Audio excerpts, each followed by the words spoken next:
اور میں ربیع الاول شریف گزار رہا ہوں، تو اگر وہ بے اولاد ہے تو خواب میں ماہ ربیع الاول محسوس کرنے کی برکت سے اللہ اسے نیک اولاد عطا فرمائے گا۔ اگر وہ تنگ دست ہے اور اس نے خواب یہ دیکھا ہے کہ ماہ ربیع الاول شروع ہو چکا ہے تو اللہ اس کی تنگ دستی دور فرما دے گا اور اس کے رزق میں اللہ رب العالمین برکت فرما دے گا۔ اگر وہ بیمار ہو تو خواب میں دیکھے تو ماہ ربیع الاول شروع ہو چکا ہے، اس کی تعبیر یہ ہے اس کی بیماری دور ہونے والی ہے۔ اور اگر وہ مظلوم ہے، کسی کے ظلم کا شکار ہے اور اس نے خواب دیکھا کہ ماہ ربیع الاول شروع ہو چکا ہے تو یہ بشارت ہے اللہ کی طرف سے کہ اس پر جو ظلم کی رات ہے وہ رات ختم ہونے والی ہے۔ تعبیر الرؤیا کی کتابوں میں خواب کے اندر ماہ ربیع الاول کی برکت محسوس کرنے کی جب ہم نے فضیلت پڑھی تو سوچنے لگے کہ اگر خواب میں اس مہینے کو پائیں تو اتنی فضیلتیں ملتی ہیں، تو جو جاگتے ہوئے اس مہینے کو پائے اور بیداری کے عالم میں اس مہینے کو پائے، پھر اس مہینے کی قدر کرے، حضور کی آمد کے حوالے سے شریعت مطہرہ کے دائرے میں رہتے ہوئے خوشی کا اظہار کرے، تو جس نے بیداری کے عالم میں اس مہینے کو پا لیا اس پر اللہ کی کتنی رحمتیں ہوں گی۔ علامہ اسماعیل حقی رحمت اللہ تعالیٰ علیہ نے تفسیر روح البیان کے اندر ایک بات نقل فرمائی ہے کہ جس گھر میں محفل میلاد ہوتی ہے پورا سال اس محفل کی برکتیں اس گھر میں رہتی ہیں۔ اگر کوئی شخص مشکل میں ہو، پریشان حال ہو، وہ چاہتا ہو کہ مجھے پریشانی سے نجات مل جائے، میری حاجت پوری ہو جائے، تو شیخ عبدالحق محدث دہلوی رحمت اللہ تعالیٰ علیہ فرماتے ہیں کہ وہ ذکر میلاد کرے، وہ محفل میلاد کرے، اس کی برکت سے اللہ اس کی حاجتوں کو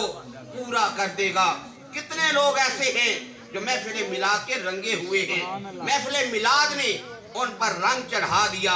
کیونکہ محفل میلاد میں ذکر کسی عامی کا نہیں ہوتا، سید العالمین کا ہوتا ہے۔ محفل میلاد میں ذکر کسی عام بشر کا نہیں ہوتا، خیر البشر کا ہوتا ہے۔ ذکر جتنا اعلیٰ ہوگا برکتیں بھی اتنی اعلیٰ ہوں گی، ذکر جتنا بلند ہوگا اس محفل کی شان بھی اتنی اعلیٰ ہوگی۔ امام جلال الدین سیوطی رحمت اللہ تعالیٰ علیہ فرماتے ہیں ایک آدمی فوت ہو گیا، فرشتے آئے، اس سے سوال کیا من ربو کا، تیرا رب کون ہے؟ ما دینوں کا، تیرا دین کیا ہے؟ ماذا تقولو فی حق ھذا الرجل، آقا سامنے کھڑے تھے اور سوال کیا کس ہستی کے بارے میں، تو کیا کہتا تھا؟ تو وہ حضور کی طرف دیکھتا ہی جا رہا ہے۔ ایک فرشتے نے کہا، جھنجھوڑ کر پوچھا،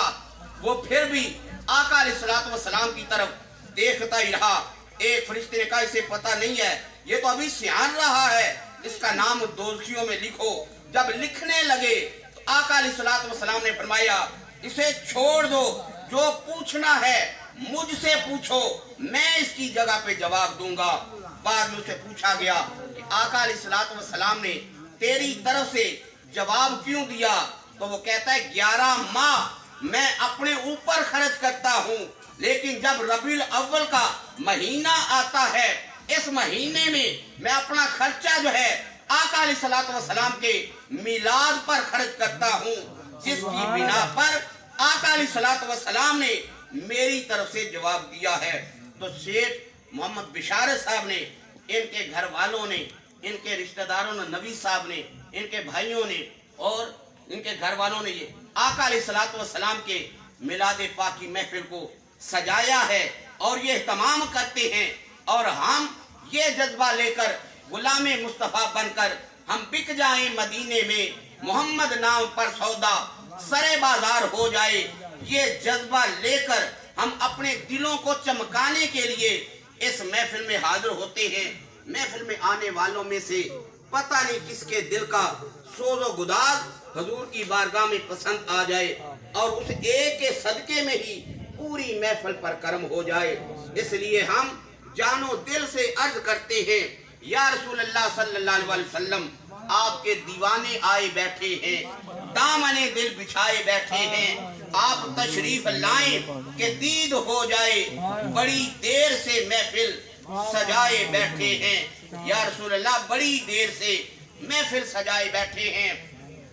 امام مالک رحمت اللہ تعالیٰ علیہ نے آنکھ کھولی بھی مدینہ منورہ میں اور آنکھ بند بھی مدینہ منورہ میں کی، یعنی پیدا بھی مدینہ منورہ میں ہوئے اور وصال بھی مدینہ منورہ میں ہوا ہے۔ ساری عمر شہر محبوب میں گزاری ہے۔ ایک حج کرنے مکہ شریف گئے ہیں، دوسرا حج کرنے بھی مکہ نہیں گئے۔ لوگ پوچھتے ہیں آپ مدینہ منورہ سے باہر کسی دوسرے شہر کی طرح سفر کیوں